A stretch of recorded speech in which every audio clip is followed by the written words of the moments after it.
At the end of the day, scrapping delimitation altogether forever is fundamentally in the interest of maintaining and strengthening India's unity.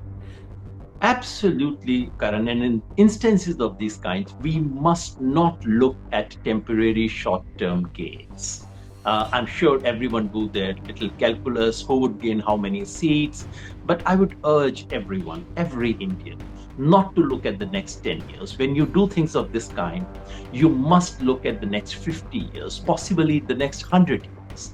And if that is what you have in mind, you wouldn't do something of the kind that the delimitation exercise might result in. Hi, I'm Karan Thapar. Over the last few years, I hope you've been watching my program, The Interview on the Wire. During that period, I've interviewed doctors, politicians, businessmen, scientists, authors, and even the occasional Nobel laureate. For me, it's been exciting. I hope it's been enjoyable for you. But these, as you know, are tough times, and if this program is going to remain bold, independent, and sometimes even defiant, then I think we need your support. At the end of the day, it's a truism, but editorial independence is best defended by the viewers. So if you would like this program to remain the way it is, forthright, outspoken, and interesting, then would you consider supporting us? All you have to do is to click on the description at the bottom. But more than anything else, I hope you will continue to watch the interview. Your viewership means an awful lot to me.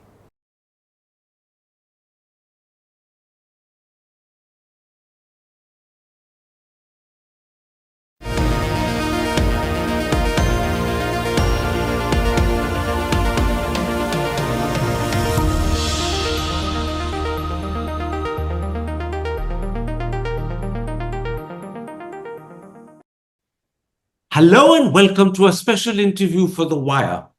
Differences over delimitation threaten to divide the country, and yet the debate has only just begun. On Saturday, the Tamil Nadu Chief Minister has convened a special meeting to discuss this issue.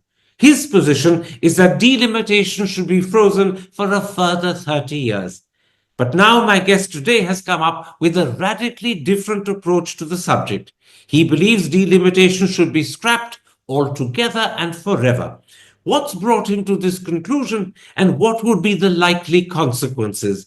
Those are the issues I shall discuss today with the National Convener of the Bharat Jodo Abhiyan, Yogendra Yadav. Yogendra Yadav, before we come to the solution you're advocating for the delimitation dilemma, let's start with how you view delimitation itself. You see it as a potential fault line which can exacerbate three other fault lines that divide India: cultural, economic, and political, and thus undermine national unity. Can you start by explaining this point further? Thanks, Karan, and thanks for reading what I've written so carefully. Let me just make a small clarification. When we say delimitation here, I'm not objecting to redrawing of boundaries, which is a routine affair that happens every now and then. I'm only objecting to the reapportionment of seats to different states as per the population share. Now, you rightly say that there are three existing fault lines. That's what I've mentioned there. When you look at nation states, you look at every nation state has fault lines. They all have their divisions, all have their differences. You can have two kinds of differences. There are cross-cutting cleavages, which is to say one cleavage runs in this direction, the other is vertical. That poses no threat because finally, these cut across each other. But in some cases, you have what are called overlapping cleavages. Those are things to be very carefully monitored. Now, if we look at today's India, we are looking at three kinds of cleavages, fault lines, potential divisions that do exist. One, very commonly understood as the Hindi non-Hindi divide. Now, there are all kinds of languages in the Union, 22 officially recognized. But Hindi, just because of its sheer size, about 42% of our population, is one domain, and non-Hindi speakers fall in another domain. That's a difference that is understood. Sometimes it takes somewhat sharp expressions. The second division is the economic division, which is North and East India versus South and West India. If you were to draw an imaginary line, for example, between let's say Ahmedabad to Hyderabad, Everyone on one side of the line is relatively poor. Everyone on the other side of the line is relatively much better. And the differences current could be as much as 1:3. I mean, if you look at the GDP per capita income of these states, there is a huge difference in these two. Then there is a third division, which is a political electoral division. Areas that are strong pro BJP, where BJP enjoys a hegemony, versus those areas where BJP's hegemony is contested or BJP is non existent altogether. This is North and West versus South and the coastal belt running up to Bengal. Now, you would notice that all these three are not identical. In some cases, Gujarat is on this side of the divide, on the other cases, it's somewhat different. But one important thing, if you go back to our school principles of LCM, if you take the LCM of all these divisions, Hindi heartland states fall on one side of the divide in all the cases, and southern Indian states fall on the other side of the divide in all the cases. So it is potentially an overlap of three possible cleavages. If you were looking at long-term national interest, nation unity, nation building, the future of nation state, you would be concerned about it. Now, how does the delimitation of fault line exacerbate or tend to exacerbate the other three? Interesting. Now look at what delimitation would do. That is to say, what reapportionment of seats, if it were to take place according to the population, projected population of 2026. We don't have the census, but we have fairly robust projections. So things could be only minor deviations from that. What would it do? What it would do, Karan, is that all the South Indian states will be losers, and losers not in a small measure. Kerala would come down from 20 to 12. That's huge. Tamil Nadu, 39 to 31. The differences are 8 in each case. The impact is much greater on Kerala. Karnataka loses 2 seats. Telangana and Andhra would lose about 4 seats each. Interestingly, this almost parallels the Hindi non-Hindi divide because Odisha loses 3 seats, Bengal loses 4 seats, and Punjab loses 1 seat. So interestingly, for no particular design, it so happens that this fourth possible fault line actually almost matches exactly the 3 existing ones, or at least the strongest expression of it. Now, that is what that's something you need to be very, very careful about. If you have 3 possible fault lines, you don't pick up something and dig a fourth one. In fact, you write, and I'm quoting you from your article, anyone concerned with the long term future of India must redress the existing 3 fault lines, not create a fourth one that coincides with them. And that, I presume, is why you say, and I'm quoting you again, delimitation is the last thing the Indian Union needs today. Yeah, that's my principal practical argument that look, here you have a nation state which has survived 75 years against all forecasts. In the 1960s, best known experts had said India is about to disintegrate. It did not. Soviet Union collapsed, India did not. And the reason for that was some far-sighted policies of accommodation, policies what are called asymmetrical federalism. All these policies persisted at that time. That was allowed. Now, if you are inattentive to that, you are potentially opening up a division. I'm not saying the division is right here. Sometimes the sharp language of Chief Minister of Tamil Nadu might hint that, but that's part of your political posturing. But in the long run, if you allow this fourth thing to happen, what you are doing is you are creating ground for long-term accumulation of resentment, sense of alienation, a sense of being separate. These people don't care for me. If you travel in South India, you do hear these things once in a while. People dominate. This country is run by Hindi walas and things of that kind. This has been very carefully managed. This has been very carefully balanced so far. You don't want to create another thing. And that's why my simple proposal that let's scrap this exercise altogether, which is to say, go for the routine redrawing of boundaries, but stop any reapportioning forever. So let's assume as if this was written in the Constitution of India, as if the division of the reapportionment that took place in 1971, which is the last time it took place, let's assume as if it's cast in stone, full stop. So your solution, and I'm quoting from your article in the Indian Express, is a permanent freeze on the reallocation of parliamentary seats.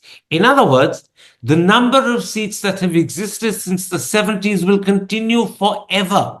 That is your solution. Do not increase the number of seats in any state. Leave them frozen as they've been since the 1970s.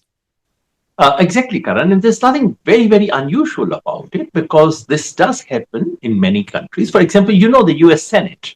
Every state, small or big, gets only 2 seats. So Rhode Island has 2 seats and California has 2 seats. These things do happen because these are about balancing different claims. So I'm suggesting that we should think of India as having a federal contract.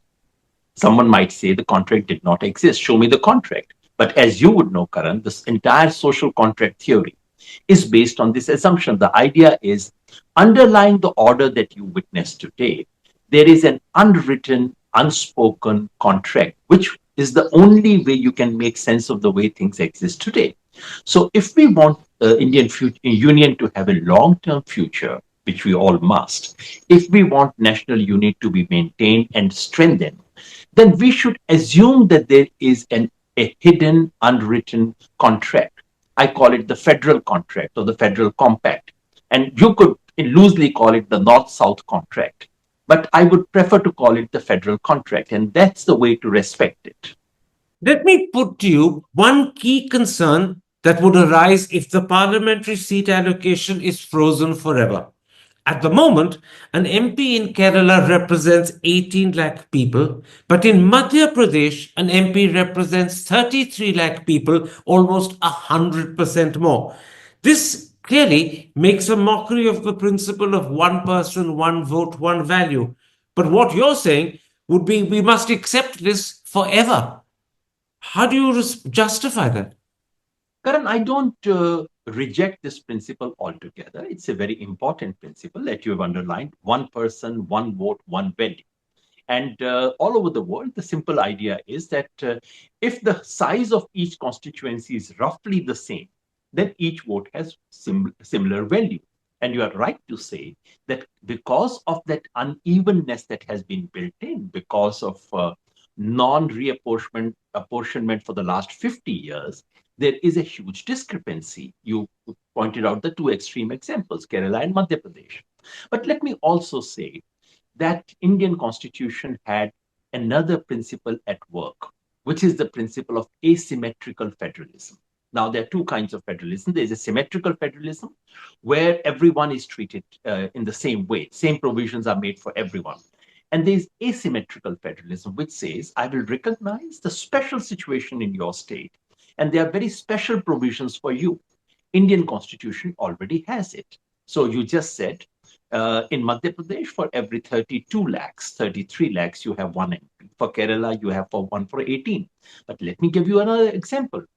Look at Goa, population around 15 lakhs. You have 2 MPs.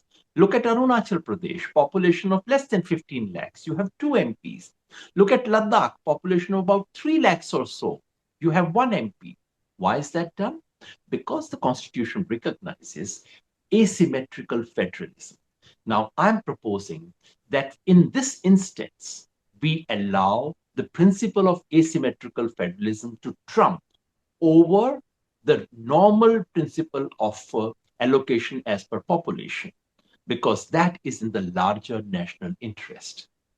Let me put your argument in a different way and ask if you agree. Are you saying that redressing the problem of one person, one vote, one value will create an even bigger problem that could potentially endanger the future of not just India's democracy, but the country itself? And therefore, it's better and wiser to live with the lesser problem rather than risk the greater problem. Absolutely, Karan, and wiser is the word. In the last instance, wisdom and judgment must trump over everything else. You have conflict of principles. As I said, I do recognize one person, one vote, one value as a significant principle, a principle which should ordinarily be respected. But in this instance, we have a situation where that principle must be bypassed for this larger national interest, larger principle at work, the principle of maintaining Indian Union in a spirit of accommodation, spirit of justice. Political theorist Partha Chatterjee has recently called it a just republic. I think a just republic is what we are. That's a foundation, and for that foundational principle to prevail, we must give second priority to the other principle. You also, it seems to me, as I read your article in the Indian Express, have a second argument for permanently freezing the present parliamentary seat allocation and scrapping delimitation forever. You say two fundamental principles of the Indian Union are what you call the spirit of non-dominance and the idea of unity in diversity. You believe both of these would be damaged by delimitation. Is that right? Exactly. So it's not a second argument. This actually is a foundation to the main argument. The main argument appears to be a practical argument. But underlying that practicality is an ethical principle. And that's the ethical principle that you've just mentioned, which is the Indian Union is, I mentioned just the word just republic. What is the underlying philosophy of that? That is non-domination. No one will dominate the other, and that's a concern that you see in the Constituent Assembly as well, somewhat muted because Constituent Assembly was doing its job in the shadow of partition. But the South-North concern was very much present even there. And the underlying spirit that we have had is non-domination. No one will dominate the other. We will all grow together in a way which is just and fair.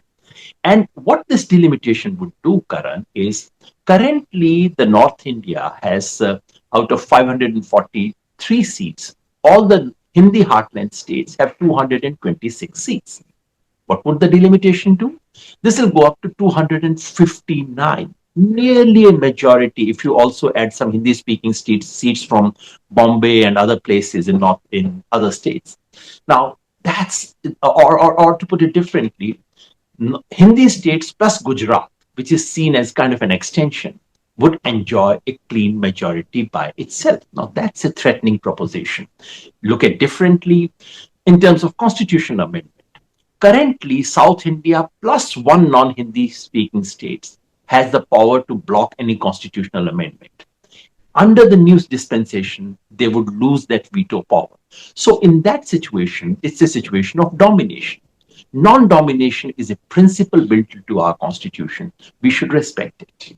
And similarly, you believe we should also respect the idea of unity in diversity. The scrapping of delimitation would ensure that the diversity of India, its richness, would continue even in terms of the reflection of seats in parliament. Absolutely. Because unity in diversity, the whole point was in many other countries, you would not allow regional identity any play. Indian federalism, Indian union, Indian constitution is premised on the foundation that I will never ask you, are you a Tamil or are you an Indian? You are Indian because you are Tamil. Punjab, Sindh, Gujarat, Maratha, Dravid, Utkal, Banga. Not many anthems have something like this because we do not consider any expression of regional differences threatening to our union. We not only permit it, we think it's the foundation.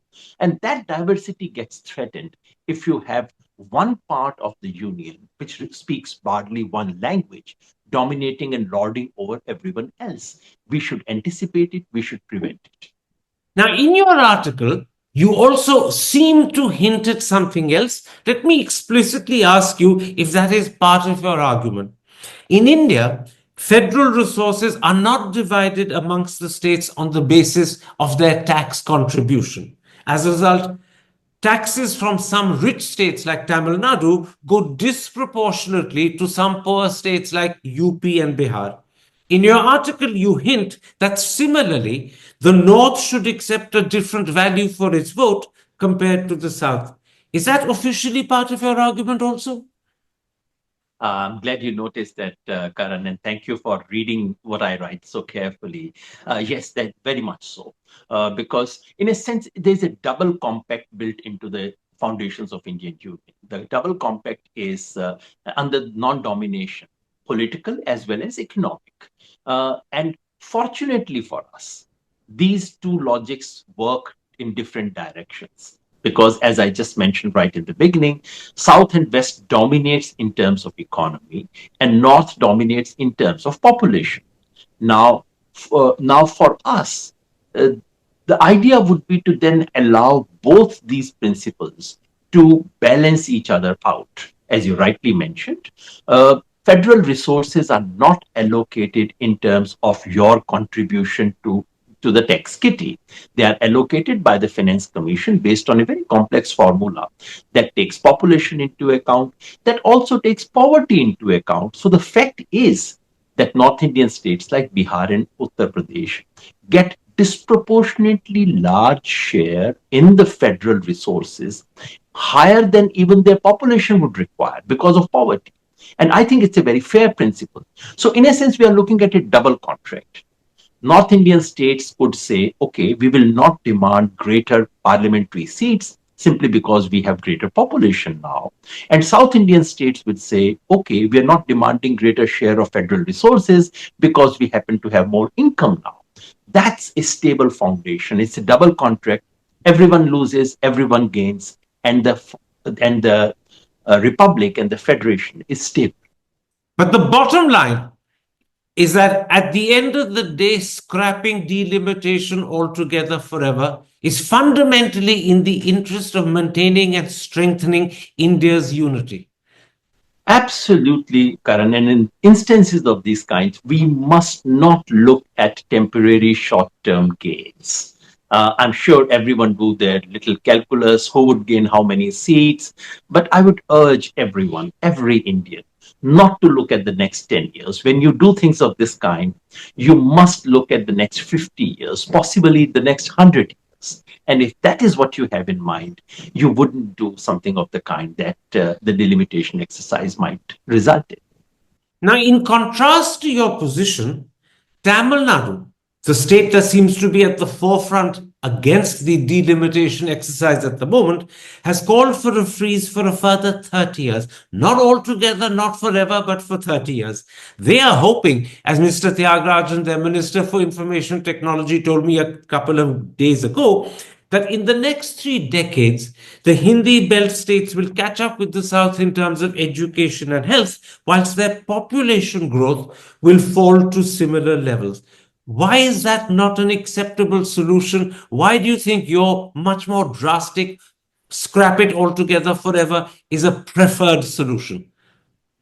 Karan, it's not in contrast, really. These are two slightly different ways of articulating that position. I think they are being polite, they are being euphemistic, and I'm being candid and straight.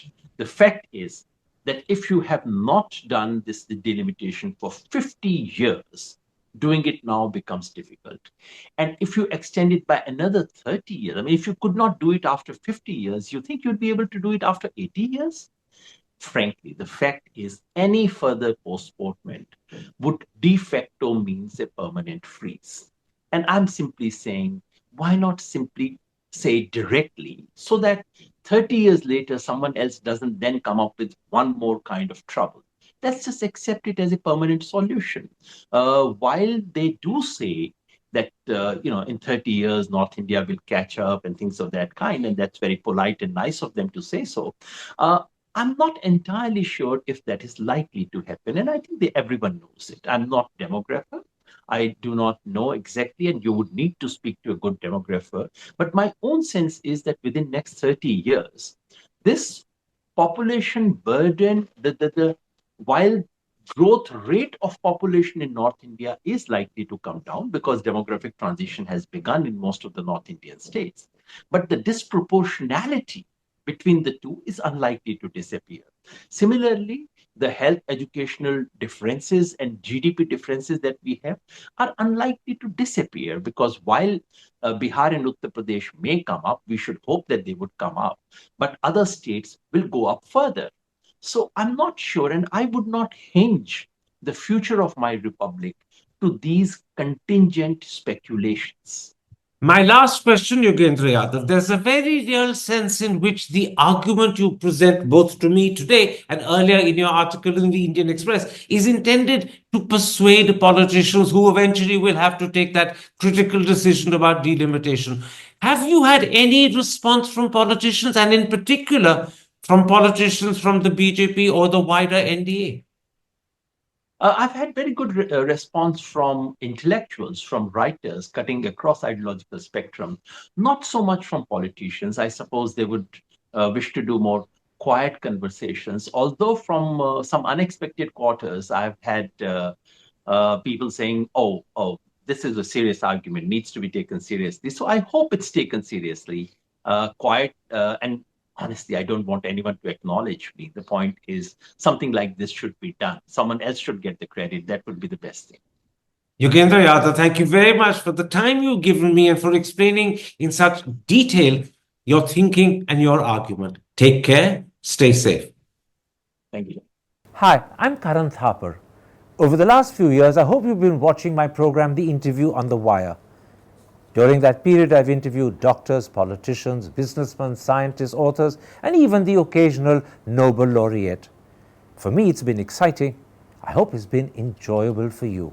But these, as you know, are tough times, and if this program is going to remain bold, independent, and sometimes even defiant, then I think we need your support. At the end of the day, it's a truism, but editorial independence is best defended by the viewers. So if you would like this program to remain the way it is, forthright, outspoken, and interesting, then would you consider supporting us? All you have to do is to click on the description at the bottom. But more than anything else, I hope you will continue to watch the interview. Your viewership means an awful lot to me.